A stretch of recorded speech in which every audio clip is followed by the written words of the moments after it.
So first of all, hi. Um, I didn't expect so many people at 11 o'clock on the first day. So uh, it's awesome that so many of you came. Okay, so let's not make it long. Let's start. So first of all, some information about mass creation. We are a team based in Warsaw. Uh, we're making games from 2009. We are independent studio, self-funded, so no investors, no stock market, that kind of stuff. Only 10 people, so 10 people is the core team. Um, we are of course working with some freelancers and outsource contractors, but basically the core team is 10. We are mostly working in Unity. This is our favorite engine. We have some knowledge about Unreal 5 and Unreal 4, but we prefer to work with Unity. So some numbers. We started as many other companies with mobile games, but to be precise, with Java games. That you can remember in Poland when you have the last page with the send SMS for 5 zloty and you will get like crappy game. So this is something that we started with. We did over 30 mobile titles, 30 million downloads, and then we decided to switch for like bigger boys. So we did one game for PlayStation Vita, one of our favorite handheld consoles. I don't know if anyone also have shared the love. We did 3 games for PlayStation, 1 game for PlayStation 5, 3 games for PlayStation 4. In total, 4 games for Steam, so for PC.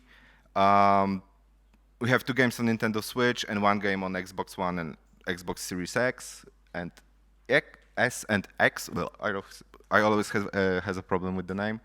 So Xbox is like the last platform that we started to work with. Our main focus is Sony and PlayStation, the longest relationship, like the best knowledge of the platform, and so on and so forth.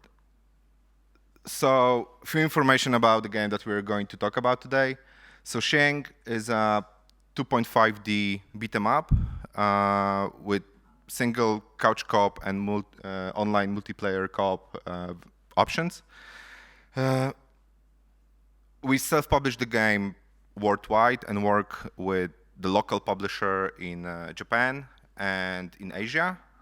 So as you can see, we published the game in digital on most of the platforms. We also have the physical version for PlayStation 4 and Nintendo Switch in Japan, and the same deal we struck with the like small publisher for Europe and US. And yeah, let's get to the history. So this is a chart that shows you the income we got on the timeline regarding of launch, second launch that we did, and all the most important like beats in the history of the game. So we started with we launched the game on PC and PlayStation 4. So this is like our first point of reference. Then, as you can see, everything like falls down basically very quickly, and that's why we thought the game is going to be a flop, because looking at the numbers from PlayStation that we got very big hopes for, and PC, it didn't do very well. I will get to the details in a moment, but then we got the launch number 2, let's call it. So Xbox, Nintendo Switch, and we also like try to correlate everything with our premiere in Japan, because Japan is like we count it as a separate market, because it is a little bit out of the context of the rest of the world, so you don't have to treat it as a like relevant market in your timeline. You can postpone the premiere in Japan when you're making some kind of strategy for US and Europe. And yeah, then when we when we published all the games on all the platforms that we wanted to, so we started to work with platform holders regarding sales. Then we did the previous generation, then next generation updates, because we decided that we want to do it, and it was very important for us to gain additional visibility and additional recognition among the players. And it was free, so it's always a good price, because we know that free is the best price, basically. And then we started to work with the physical release, and that was like the last part of the, let's call it, the life cycle, because the physical release in UK and in Europe and US like ended up our cycle of the game that like regarding the platforms. And as you can see, it is over a year after the premiere, the online multiplayer released. It was supposed to be on launch of PlayStation and PC, but we didn't deliver. And I will talk about it in a moment. And then we did the first bundle and so on and so forth. So the chart ended at September 2022. But basically, when I look it up before the Digital Dragons, like the rest of the revenue looks more or less stable during the time from September till now. So yeah, the launch day. So we decided to release the game only on 2 out of 4 basic platforms that we thought we were going to release the game, because we need to make a very like difficult decision. So either we are postponing the whole launch to do like the simultaneous 4 platforms launch at once, but this will take longer, and basically we don't want to keep, bless you, and we don't want to keep the game in a fridge, because the game for PC and for PlayStation was ready. So we needed to make a very hard decision. Either we're launching or we're just basically keep it quiet and still wait for the additional platforms. So that one of the problems was that because it was only 2 platforms, the game didn't get enough visibility in the internet, because the buzz wasn't that big as we tried to make it. Because, for instance, like the websites which are platform-oriented, so for Xbox or Switch, basically didn't bother to write anything or try to review or like care about the game at the moment of the initial launch. So the next thing is that the online co-op was still not in the game. So some of the players were, let's call it, angry, because we said we were going to deliver and we didn't. So that also make an impact on sales, because people wanted to play online. We tried to like work around it with NVIDIA GeForce Now feature, which was very heavily marketed at the moment when we launched the game. And we said, yeah, you can play it on this. It's free to play. You can try to play it, blah, blah, blah, that kind of stuff. And we tried to use Steam Remote, but basically it doesn't work. And it's a very polite way to say it. So yeah, so basically the online was a no-go. The only thing was the couch co-op, and we needed to focus on like advertising this part, more or less. But still, the missing of this feature was a very big problem for us and for sales. On the wishlist side, when we launched the game, we've got a very decent number of wishlists, but we did the campaign for a very long time. So I think 1/3 of the wishlist was already outdated. So they didn't count basically, and they didn't convert, and they still didn't convert till today. So we're calling it like a dead wish list, basically. So if you guys are like collecting wish lists before the launch, you need to take that also in mind when you're like creating the strategy or how long the marketing campaign is going to last. That you need to have in mind that some of the wish lists that you will gather at the beginning are going to outdate, basically, and they will be like in no use. And in the end, the reviews came in. Lack of online multiplayer, some bugs which were in the game, and the control scheme that we thought is one of the biggest advantages of the game were not, and most of the critics didn't like it. So, like, basically, the Metacritic score was, I don't want to use like very offensive word, but let's say it was medium. I mean, it was on yellow, so that's fine. It wasn't red. But on the other side, the user score was all the time green. We were like, at the moment of the launch, it was around 8 point, I think, 7 or something like that. So we knew that on one side, the critics' reviews are going to impact us in some way, but players overall like the game, so it's fine, and the product is at least decent enough for people to buy it.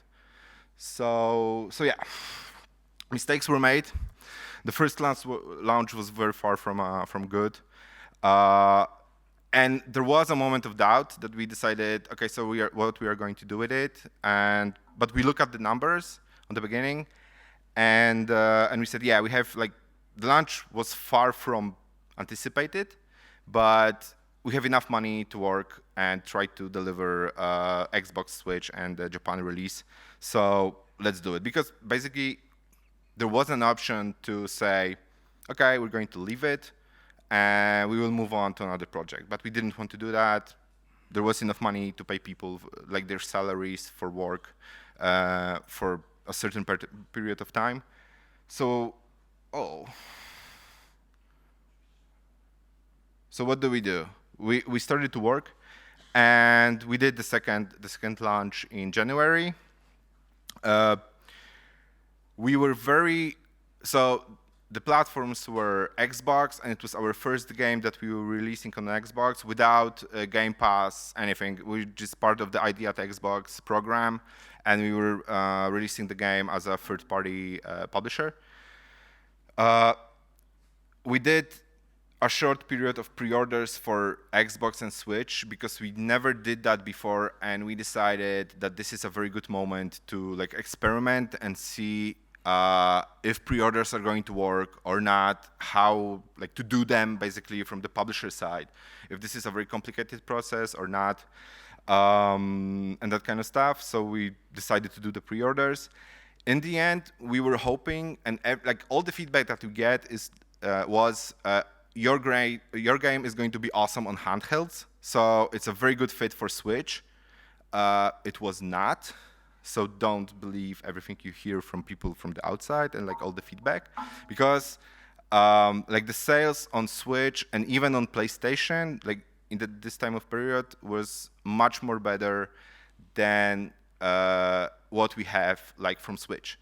And we also talked to the Nintendo. We have some like a little bit of feature which was more than usual than like the normal indie publisher could have.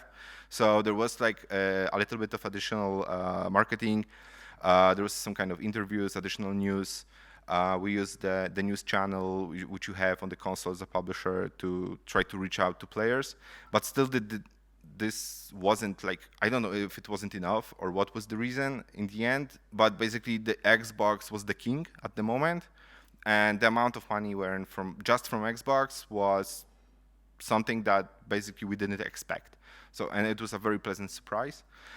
And also the visibility, when we compare it to PC PlayStation launch, was much better because Switch and Xbox got much more like platform-oriented websites. So they are targeting, and they can reach players who are mostly playing on Xbox, and they're very interested in Xbox games, who are mostly playing on Switch, and basically only on Switch, for instance, like Nintendo Live, and so on and so forth. So we reached out to them. They did the review. Like basically, the Switch reviews were super bad. I think we have some 3 out of 10s. But in the end, like in the terms, probably this also can explain why Switch didn't sell so well. But the thing is that overall, the visibility of our game, like in the internet, in the monitoring and things like that, and the reach that we have, was much better than during the PlayStation and PC launch. And still, there was no online co-op, so that was another issue another issue that we have. Um, so, of course, this launch number 2 was much better than the first one. So we earned enough money to work, and then we need to ask the question, what now? And we again started discussion in our team. Are we like closing the project now, or are we going to do something about it and try to improve it, try to add something, and are there any additional possibilities that we can work with? So we decided to go to work and decided to work with the project like for a longer time. And this is like a roadmap that we created regarding our game. So the first and the most important, there were 2 things which were super important. First one was online co-op that we finally need to deliver and put it in our game. It's not going to have that much impact like a year after premiere or something, because it's a small game and most of the people will lose the interest. Also looking at the addition, like the premieres that got, like the games that got out during the time. And the second thing was previous/next generation update for PlayStation 5 and the new Xboxes.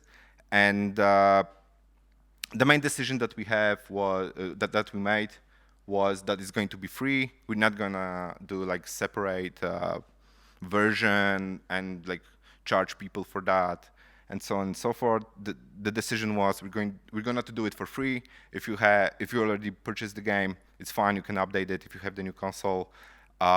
It's still going to make some visibility for people who are looking for the games for the new generation.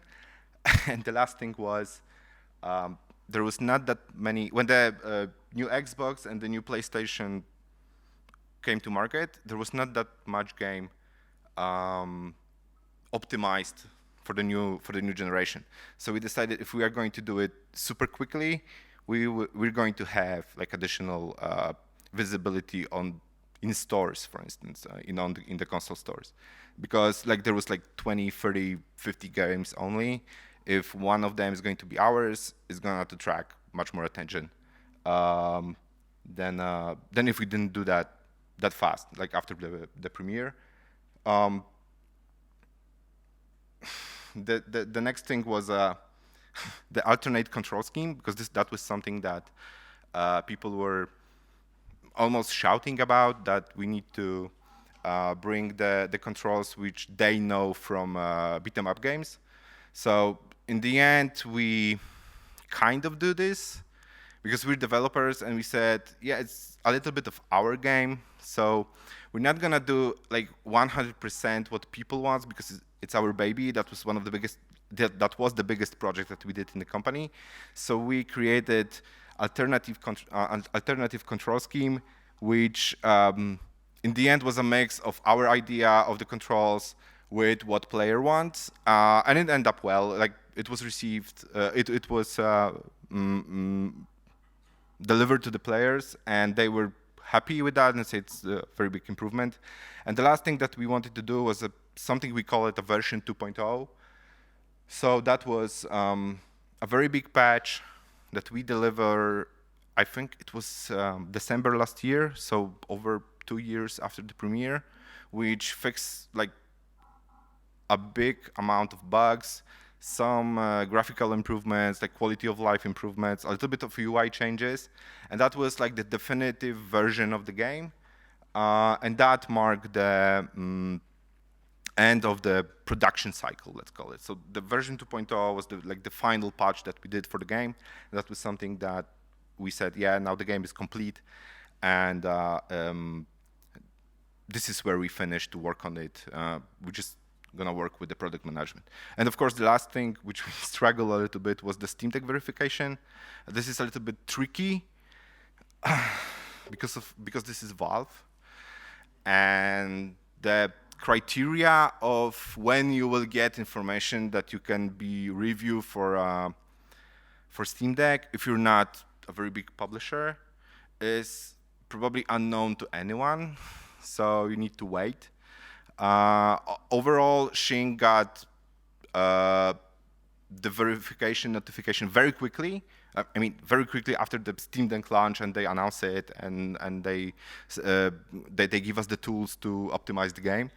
And the second thing was that it was a very much easier for us because we already got the Linux version ready. So we just need to change it a little bit. It was more like a UI things and that kind of stuff to optimize.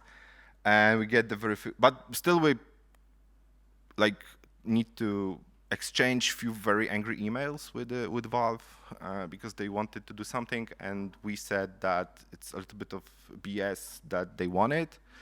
Yeah, but in the end, we've got the green tick. That's fine. So from the product management side, what is very important, and I know this is like not very fun work, but it's basically very important, especially after the launch, after like the production cycle is ended, and you still need to do something with the game. So the most important part is securing participation in sales on every platform. I know it's it doesn't sound super awesome and super exciting, but it's very important. What I would like to tell you a story. I think last year there was a article on IGN regarding indie developers in PlayStation Store. And that was a very long article about, I think, one or two indie developers from US. I think one was a solo dev, and the second team was like 3 people or something like that. They published the game on PlayStation, and they got across one of the reporters from IGN, and they started to complain how PlayStation Storefront is bad for indie because your game is on 22nd page of the games, and when you're doing the sale, Sony is not like they don't give you any information about the sales, and so on and so forth. And they said, yeah, that Sony is like basically they don't care about the indie developers and that kind of stuff. So from one side, yes, of course, if you're a small studio, they're not going to be very fond of you because they don't care. That's the idea, and basically because they are looking where the big titles are, where they can do money. But on the other side, you need to be super persistent in like constantly mailing them and constantly trying to contact them regarding sales, regarding promotions and things like that. Because once you will kick those doors and you will get to contact with them, you're good. It took us 6 months, I think, more or less, of sending email once a week. It was just a copy-paste. Hi, can we get some information about the promotions? Sincerely, blah, blah, blah. 6 months, every week.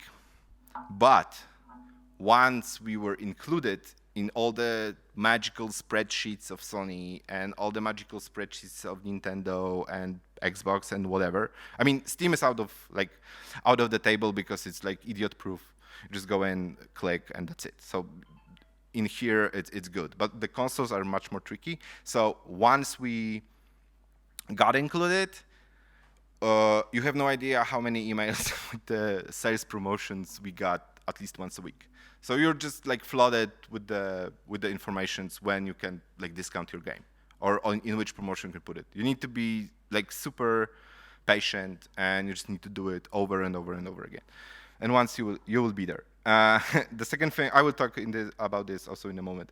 The second thing is like always active look for bundle options. And now it doesn't. You can do the easiest way is to do it on Switch. Because you always can reach out to other publishers, smaller ones, or to other developers and say, hey, maybe we can do a bundle. It basically doesn't cost any of you anything, but it can make profit for both companies. So this is a very good option. If you got friends in other companies and you think your games are somewhat synchronized or are somewhat similar to do like a team bundle or something, this is also a very good idea. And I would encourage you to do that. the next thing is like do your research and see how other similar games or how other like the same like the other publishers or developers which are more or less got the projects more or less as big as yours are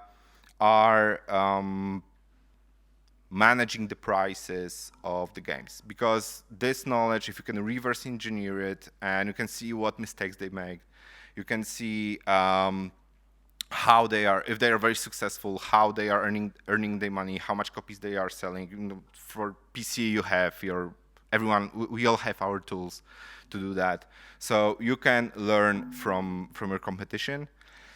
And the last thing is, I know it's like a very like trivia, but basically plan your things a very long ahead of you. So do the calendar. Try to remember when the biggest sales are. What are the actual conditions of like putting your game in a sale or in a promotion? How long are the cooldown times, and so on and so forth. So because I know that many developers or many publishers are just working. Oh yeah, oh, now we have a like a I don't know, like beat 'em up sale. Okay, so we will put our game. Oh, it's too late because the submission time was like 2 weeks ago. So now they see the email, or now they see some information on Twitter. Like, I know Excel is not everyone's best friend, but basically it should be for that kind of stuff. And yeah, work with that. So like overall tips and conclusions from what we did. The first one is, even you fail on the beginning or you have doubts on any like stage of the process of your game, even during the development, just sit down, have another look at your game, analyze the potential, and like even make hard decisions. Basically, if you will decide that it's no longer worth your time, money, resources, whatever, either scale down or leave it, because you basically fail in the end. But on the other side, when you will finish the game, you launch it, try not to give up. Try not to give up the game, even if it doesn't look good. Look for the, like, again, analyze the game again, look at the potential. If you will find something that you can stick into and try to use it on your advantage, then basically do it. This is something that we did with the second launch, because there was a very hard discussion after the PlayStation and PC launch to just leave it and say, yeah, we're not going to do it. We will move to another project. Basically, that's it. Plan your actions. This is something I said in like regarding the sales a moment ago. But basically, plan all your actions and adjust accordingly. I know it's most of you probably know this, but I know from talks with other people, even with the younger developers, they very often don't stick to that rule, or they forget about it. So I'm trying to be like a broken record and say it over and over and over again. In the end, if you release your game on more than one platform, if you'll do it for all the consoles, for instance, and PCs, try to prioritize the platforms that will bring you the most revenue. So after some time after launch, you can see which platforms, even on sales, are giving you most money, and then like make the focus on those platforms, because you can try to utilize it even more. And this is something that, let's say, a year and a half after the release might bring you like the biggest profit. So that's it. So yeah, another little bit of trivial stuff, but basically, so sales management is tedious and mundane work, and I hate to do it, but I need to do it because that's my job. And I really would like to do some other awesome stuff, but someone needs to do that, and who knows, maybe you will find your love for that kind of Excel spreadsheets and putting the games in sales and promotions. But in the end, if it will pay off one way or another. Like I said, if you are persistent, patient, and you will do like all those things over and over and over again, it will give you experience. It will give you additional knowledge how to manage your product, your game in the future. So you can do it better the next, like with the next title, for instance. So this is something that is also very important because you can, with the experience that you will have during this very not fun work, the next time you will release your next game, you can avoid your mistakes, and you can plan more carefully and better and get more money and have better results. Basically, that's the idea. So this is how it works. The next point is a little bit tricky. So never abuse the sales opportunities, basically. This is something I would like to get back to with the Sony. So basically, when you will finish up on those magical spreadsheets or mailing lists with all the sales and things like that, so like I said, you will be flooded with the proposals. So that's the thing. But like the platform holders will never tell you, oh, so now it's up to you. So you have to choose which one, like which sales you're going to participate in. But they will not tell you, so basically they will not say, we will not allow you to participate in all of them. So you can put your games on sale for 6 to 8 weeks in like minus 50% in PlayStation Store. You still are gonna be on the first page of the store with the best deals or whatever, that kind of stuff. Yeah, it's gonna to work once, maybe twice, and they're gonna like ban you, basically, because they will say, okay, it's too much. I'm sorry. Now you need to rest. There is a 2-year cool time for you guys. So choose wisely and always use common sense, basically. So if you see, let's say, 2 very good sales, one after another, and then you see that there is like a third one that you have an option also to participate in, skip one. So basically do 1 and 2 and then skip the third one, or do the first one and the third one, but you will have like a cooldown in the middle or whatever. Don't be greedy, basically. That's the idea. Because one way or another, in some point of time, they're gonna ban you because you are abusing the system. Because they give you all the options that you have and all the options that you can use, but they also, I don't think they're doing this willingly, but I think I would, because I'm a very naive person, I would like to think that they are giving you the choices and they know that you will like choose well and choose like correctly, and no one's gonna be greedy, ha ha ha, and so on and so forth. So yeah, like think about the calendar, think about a long term, basically, because you can try to abuse the system in the beginning, and you can try to like participate in all the sales you can earn some extra money, that's fine, but then you're gonna be like locked out for 2 years. So I don't think it's a very good option. Always look for the new business options. So this is something that we did with the physical release in Europe and in US. We started to talk about it, I think a year and something after launch.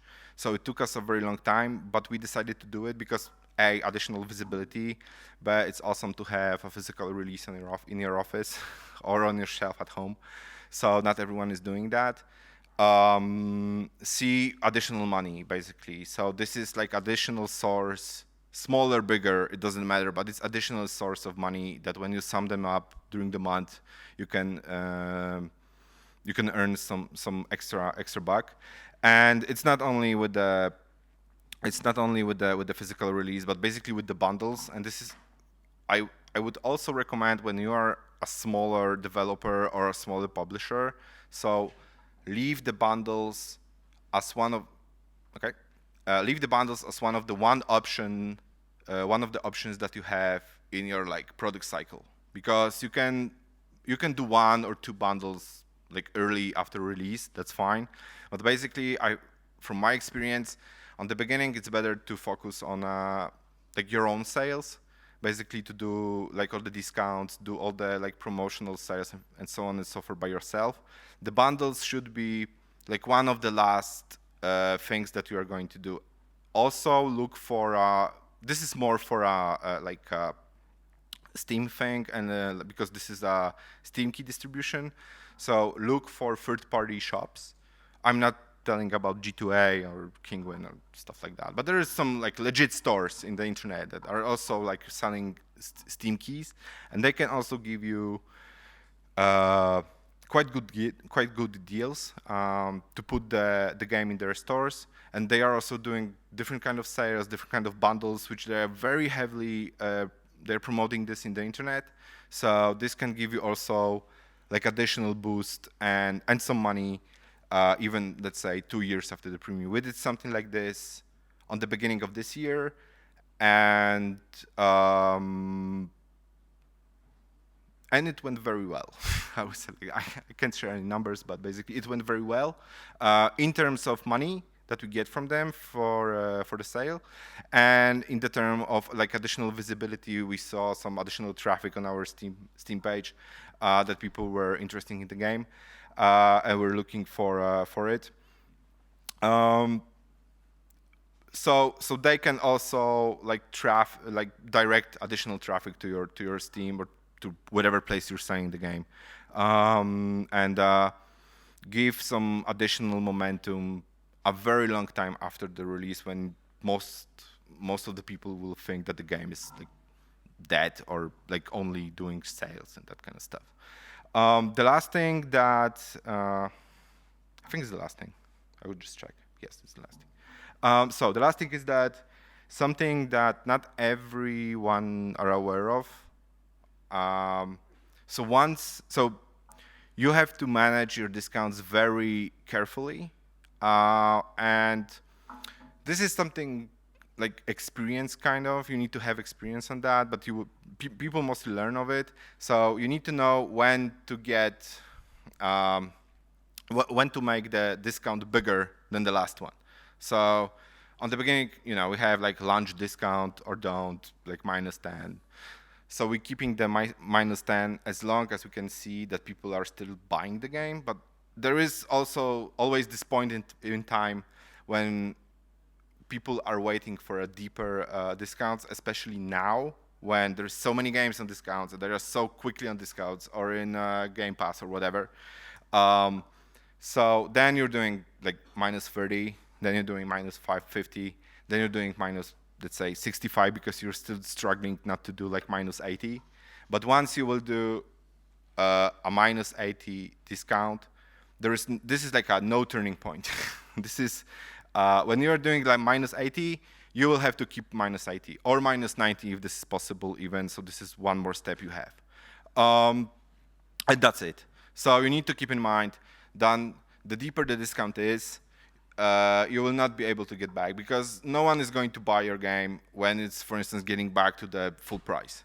I mean, it's going to be 1 out of 100, 1,000, whatever. Like, it will be one person who just, I'm not tracking the prices in the internet, because most of the players now tracks the prices in the internet. They know when the discounts was, how big it was. So some of them even can predict when is going to be the next discount or how deep it's going to be. So they say, oh yeah, it was -75, so they're almost at -80 or -85.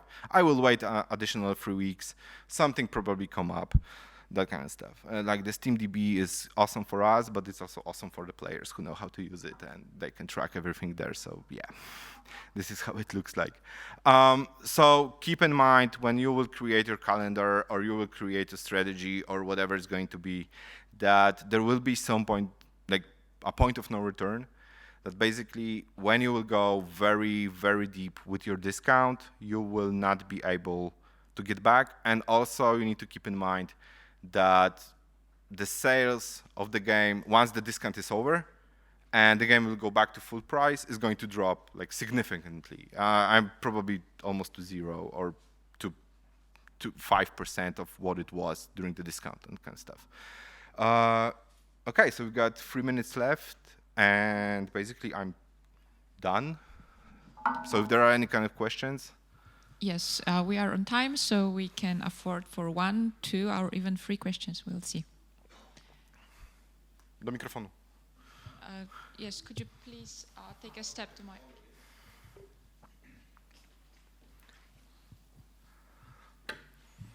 Hey, my name is Martin. Congratulations on Shing, really awesome project. Quick question, would it be possible to go to slide 11? Wow, you know the number. I looked at it. Slide 11, there you go. Yeah, so I believe like this is this is the bread and butter, the most important thing. This is the workhorse of like the whole. Yeah. This is the meat of the whole thing. And would be possible for me to ask, like in your team, what is the, for example, how many hours is it spent? Is it a whole work week that is for for you or for some of the team? Is it divided? Is it just one person, or is it a mixed effort? It's just you the whole week, or?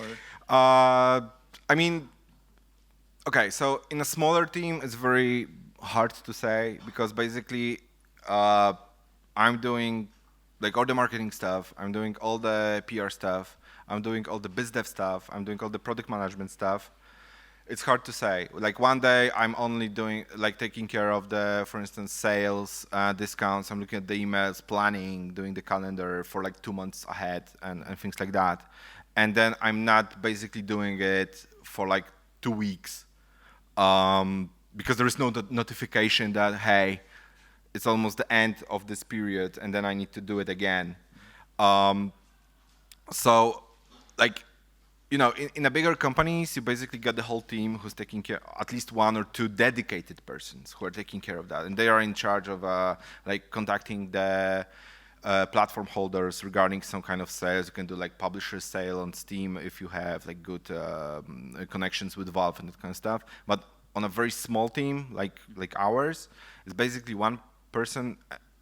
For me, it's very hard to count because I'm doing mostly 10 things at the same time. Have you, just as a follow-up question, have you experimented, for example, with dividing it a little bit? For example, giving some small responsibilities to team members, for example, 1 hour for some emails or some tracking of some data I would love that, but basically 9 people in my company are my boss, producers, and developers. All right. And I am the only person who is like responsible for everything else around it. So like publishing, marketing. Because like if I will have additional people, like additional person in my team, fine, I will split because I'm doing like 5 jobs at the moment. So I will split it and I will like give it away. For me, it's not a problem. But at the moment, I need to do it like basically by myself. So, but on the other side, we are smaller. We are a small team. We don't have that many like titles to take care of. So as long as if you're like a beginner developer company or something, you have 1 game, it's not gonna be like that time consuming. It might be a little bit more because, for instance, you will have 4 different platforms, so there you have to take care of on every platform by itself. But basically, when you have 2 games and 4 platforms, okay, this will take some time because you have to be careful, you have to pay attention if you're not misclicking the wrong title or something. I'm talking from experience. So yeah, so that kind of stuff. But basically, in a smaller companies, not that you don't need like a dedicated person for that. That would be part of the question. On the other side, it's taking, let's say, a whole day once every period of time. I don't know, once a month, once 2 months. Depends. Okay, thank you. Thanks. Yes, please.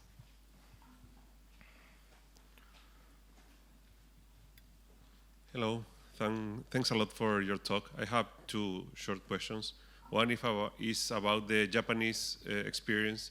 If they ask you to change UI or things like that to appeal the Japanese players. And the other one is about discounting. If doing that in sales in one platform affect other platforms? Like, I don't know, you can have at full price in Switch, but 50% discount on Steam, and it affect or not the sales on the other platform? Okay, so let's start with the Japanese market. So because we have a publisher, so we changed the name of the game a little bit to make it more appeal. We have a Japanese logo, like it was based on our logo of the game, but it was a little bit different. And the last thing that the publisher decided to do, we didn't think about it. But the publisher said that they are going to create a manga stylized version of our key art. So the key art we have is, come on. So, too much? So this is our key art for like comic style, like Marvel kind of thing. And they took that, hired an artist, and he created the same version but in manga style. And the second thing that the publisher did was we did the full voiceover in Japanese language, beside the translation of the subtitles. But not everyone can afford that. So we need to understand, you don't have contacts, you don't have money, and that kind of stuff. So like if you are able to do the name translation to Japanese, or you feel good in changing the logo, I would say that would be the best thing to do. If you can do something extra, it's only going to profit, basically. So I hope that answer. Regarding the sales, I am trying to keep, especially from the start, I was trying to keep constant on every platform. So of course it's gonna be different period of time, but basically if we are doing like -10, so we are doing -10 on all the platforms. If we are decided to move to, let's say, -25, so we're moving to -25 on every platform. To be honest, I'm not sure if you will have different sales on every platform. So let's say -20 on PlayStation and -50 on Steam. I would be honest, I don't have experience if this will impact your sales much. But like my approach is to keep it more or less on every platform, because I think, because like I said, I'm a naive person and I'm like a little bit of idiot. So I would like to keep it fair for like every platform players to have the same discount. I heard stories some time ago that there were complaints because it's also like a price issue. So people were complaining that, oh yeah, the PlayStation players got -25 and we on Steam got only -10, blah, blah, blah. It's the same thing with the prices. Why the price on console is different, and why the price on Steam is different, why the price in dollars is different than in euro, and so on and so forth. So, and the difference might be like €1, $1. So I'm trying to keep like all the, like how big is the discount at the moment. I'm trying to keep them the same on every platform, because I think I'm avoiding lots of complaints. I understand. I was asking because you sold the game in one platform at a point of time, and then later in the other platform. So in the yeah, we other didn't platform do is new. No, because when we released PlayStation, we still were not included in the sales. So we said, okay, so now we're not gonna do sales because we are not included in the program. So we can wait. We can afford to wait. And on Steam, we decided not to do it because we decided to wait for Switch and an Xbox, and then just go with everything at the same time. Okay, thank you. Welcome. So thank you very much, Michał. Let's give Michał a round of applause.